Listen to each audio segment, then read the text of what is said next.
On the night of May the 22nd, Russia attacked Dnipro. As a result of the airstrike, at least 8 people were wounded and dozens of buildings were damaged. And this despite the fact that most of the kamikaze drones and cruise missiles were shot down by the Ukrainian air defense forces. During the night attack on May 22nd, 4 Ha-101, Ha-555 cruise missiles and 20 Shahid attack drones were destroyed by air defense forces and equipment. In May, Russia stepped up its strikes against Ukrainian cities after a nearly 2-month lull. Now attacks occur several times a week, day and night. But with the help of Western weapons, Ukrainian air defense forces have made great strides, saving infrastructure and lives of Ukrainians and preventing Russia from gaining air superiority.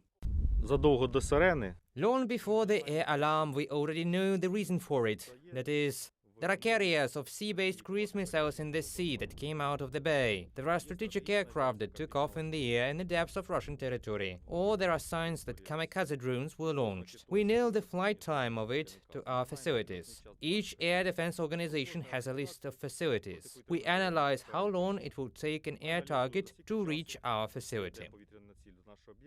At the end of April, the Anti-Aircraft Missile Division, which serves the Patriot air defense system, began to carry out combat missions. The Ukrainian defenders were trained on simulator installations in Germany for a little over 2 months and also spent several more weeks in combat coordination in Poland. As the unit commander said, they worked almost without rest in 24/7 mode. The instructors explained that the training process on the Patriot systems usually takes much longer.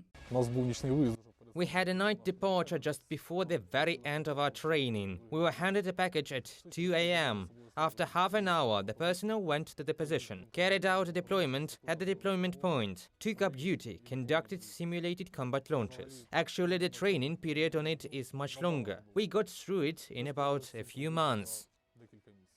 German Chancellor Olaf Scholz said that after the end of the war, Ukraine would be equipped with Western-style weapons. He said this in an interview with Welt. The politician noted that in the future the West intends to talk about security guarantees for Ukraine, which provide for the provision of weapons to the Ukrainian army. After the end of the war, Ukraine will be equipped with Western-made weapons. It is also clear that then we will have to discuss what security guarantees can be provided in a post-war situation. Olaf Scholz, Chancellor of Germany, in an interview with Welt TV.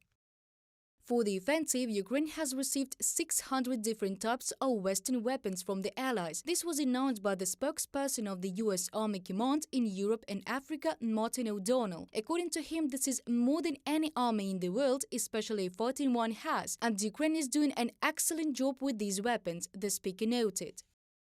The coming weeks and months, when everything starts, will reveal how the Ukrainians use the systems they were given. As Ukraine hopefully succeeds on the battlefield, it is even more important that the international community continues to provide it with logistics and ammunition to be even more successful. Martin O'Donnell, spokesperson of the United States Army Command in Europe and Africa. After defeating the army of the aggressor country, Ukraine will not only be equipped with weapons according to NATO standards, but will also be able to transfer combat experience to the allies, experts say, and in parallel to study further. First of all, to adopt from partners the maintenance of the accounting system in the troops and various methods of commanding personnel. Now the NATO soldiers themselves will learn from us, because only we have such massive combat experience. What else we can learn is the method of command control, decision-making, some electronic systems, like the electronic document flow, the procedure for making decisions, all these things accounting for materials in warehouses. That is, these are all Western standards. At the same time, Ukraine ensures the transparency of all procedures for obtaining, storing and using weapons received from the Allies. Everything that the West supplies us has clear control, and Ukraine itself is interested in this. Reported by Diana Kulesnik, Natalia Bilokudra, Evgeny Karmazin, UATV News.